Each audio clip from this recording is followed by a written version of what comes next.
Good evening friend. English study with Apala, engineering and general geology Parveen Singh book. तो हम chapter 12 में igneous rock के विषय में पढ़ रहे हैं। द प्रोसेस क्रिस्टलाइजेशन की इग्नियस रॉक का प्रोसेस कैसे हो रहा है, क्रिस्टलाइज कैसे होता है क्रिस्टल में, वही mineral arrangement.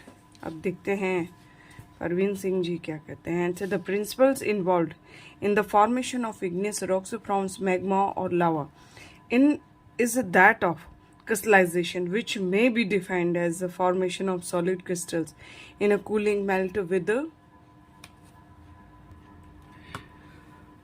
the change in its physico-chemical environment. Crystallization always signifies a well-defined atomic arrangement in the solid resulting from a cooling melt. The magma is assumed to pass through stage of nucleations followed by growth of crystallization around these nuclei.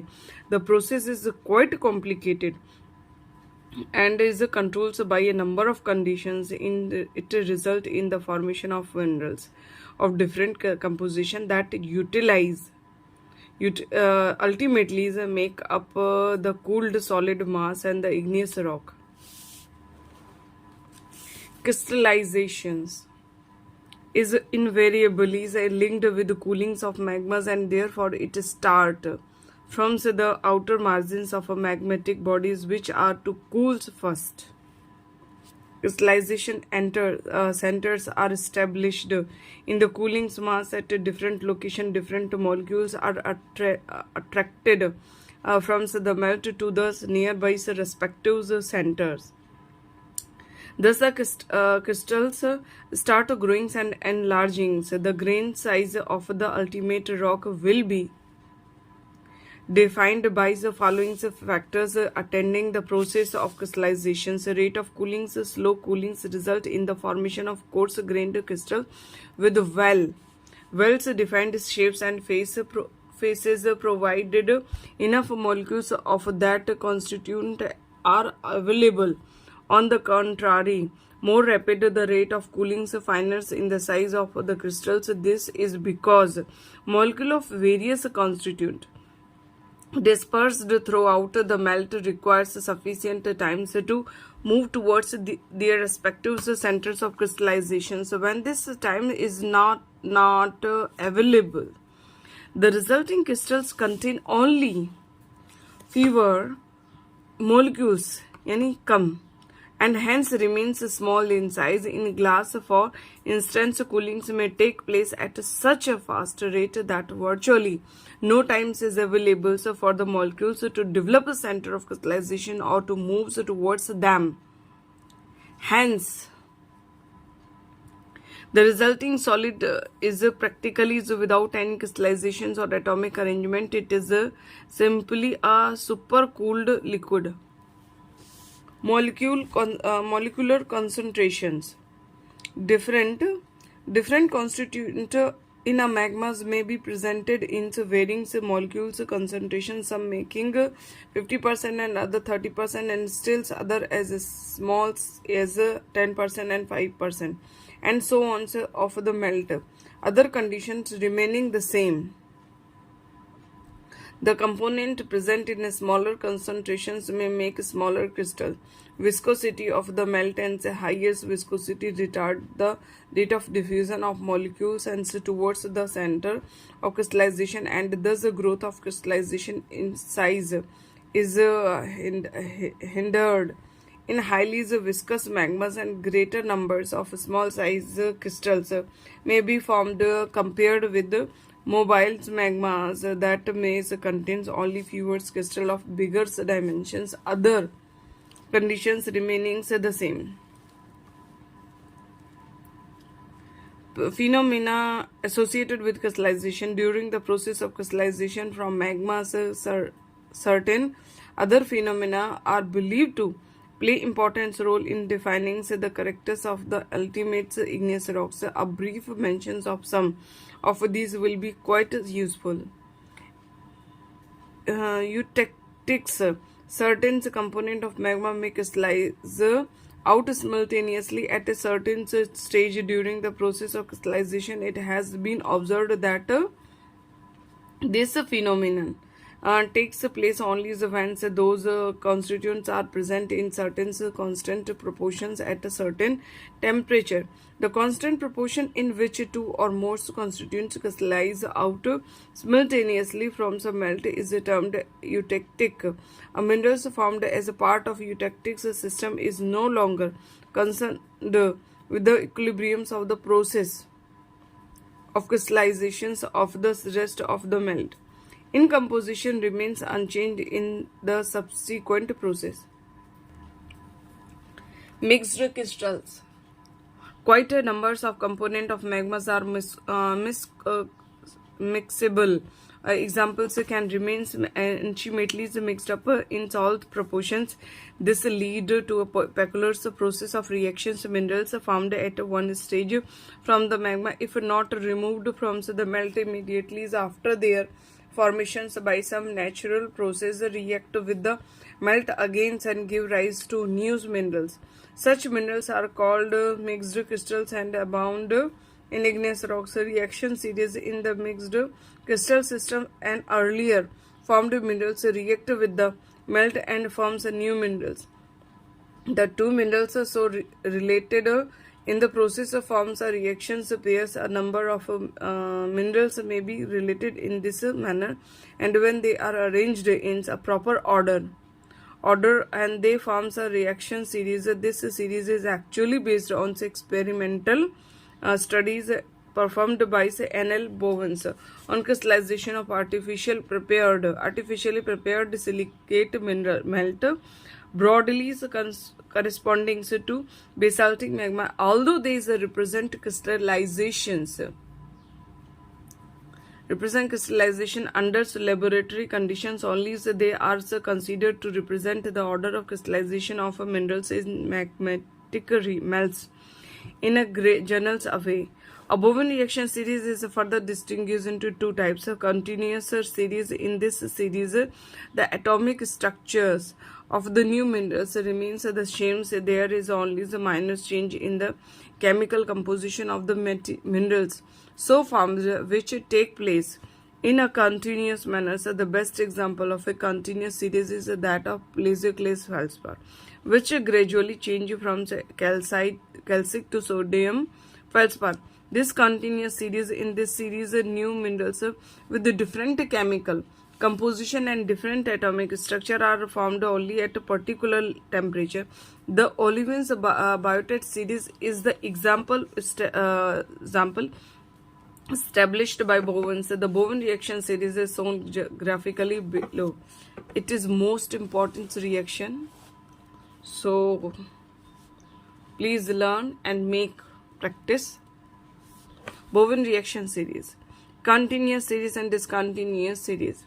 Calcic plesioclase, calc alkali plesioclase, alkalis calc plesioclase, alkali plesioclase. Means this is a continuous, जैसे चल रही है, यानी लगातार चल रही है.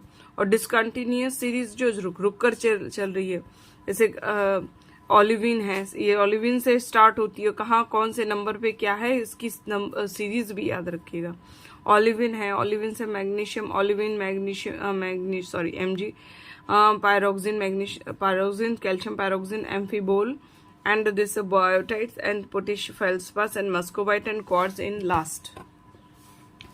So three minerals so at the end of the chart indicate the fact that from a melt these three minerals will form towards the last stage of crystallization, and they do not react with the remaining melt if any. So differentiations causes of diversity. So igneous rocks are known to occur in great varieties. This may be explained by assuming that there exist as many types of magma in nature as there are types of igneous rocks. This assumption is rightly rejected on theoreticals as well as experimental observation, but the fact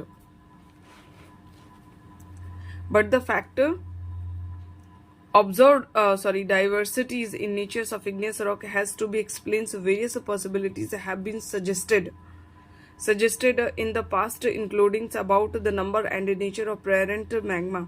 It is, however, generally believed now that various types of igneous rocks have been formed from a single parent magma and called the primary magma. The primary magma is believed to be basaltic in composition. It is further believed that the diversity of igneous rock formed from the primary magmas can be explained by envisaging process like differentiations and assimilations. Differentiation, it is the process by which an originally homogeneous and uniform magmas are split up into different types of igneous rocks. It is assumed that differentiations can take place before, during, or even after the crystallization of minerals in a magmatic melt. All possibilities have been suggested. Those who believe in differentiations prior to crystallization assumes it to have taken place due to liquid immiscibilities involves separations of liquid phases of contrasting composition in the parent magma.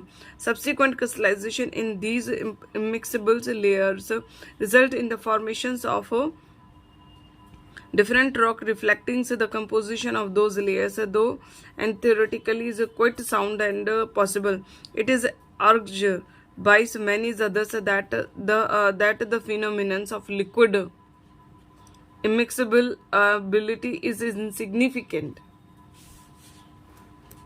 in causing differentiations on such major scales as observed in igneous rock.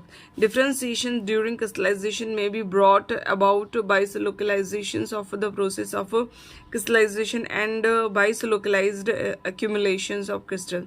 In the first case, crystallization start only at a favorable location, which can be cooling some margins of magmatic bodies. This involves the diffusion of the particular